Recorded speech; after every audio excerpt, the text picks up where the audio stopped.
Galla Madhavi video ఇవ్వండి ఒకసారి.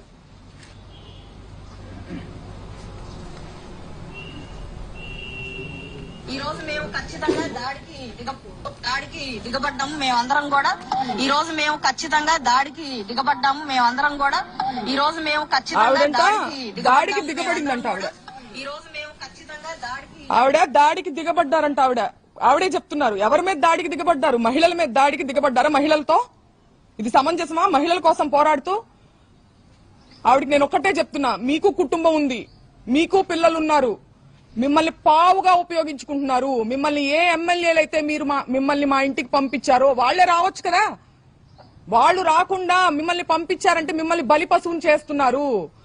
40 ఏళ్ల రాజకీయ అనుభవం ఉంది మా నాన్నగారికి. నా చిన్నప్పటి, నేను పుట్టిన సంవత్సరానికి ఆయన ఎమ్మెల్యే. నా చిన్నప్పటి నుంచి నేను రాజకీయాలు చూస్తున్నా. ఎన్నో గొడవలు చూసాం, పోలీసులు చూసాం, కానీ ఇంత నీచమైన రాజకీయాన్ని ఎప్పుడు చూడలేదు.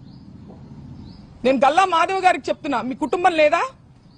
మీ భర్తతో సహా వచ్చి స్త్రీల మీద దాడి చేశారే, మీ కుటుంబం లేదా? మీకు పిల్లలు లేరా? మిమ్మల్ని ఎందుకు పంపించారు? మిమ్మల్ని బలి పశువుని చేస్తున్నారు. వాళ్లే రావచ్చు కదా, మిమ్మల్ని పంపించిన వాళ్లే జనాన్ని వేసుకుని రావచ్చు కదా. ఆలోచించుకోవాలి. మీ మనస్సాక్షిగా వదిలేస్తున్నాం దీన్ని.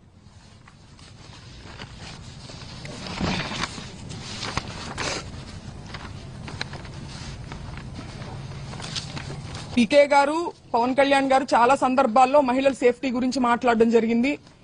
మహిళల యొక్క అభివృద్ధి గురించి, సేఫ్టీ గురించి ఆయన మాట్లాడారు. ఇది ఏం సేఫ్టీ అని నేను అడుగుతున్నా ఇవాళ ఆయన. మీ బలం చూసుకుని కాదా, మన వేలితోనే మనని పొడిచే ప్రయత్నం కాదా ఇది? ఒక సెక్టార్ ఆఫ్ మీ కాపులందరూ మీ వైపు ఉన్నారని చెప్పి వాళ్ళకి నచ్చని వాళ్ళని కాపు కులం స్టాంపు వేసి దాడి చేసి మూకుమ్మడిగా, ఇది ఆలోచించుకోవాలి పవన్ కళ్యాణ్ గారు.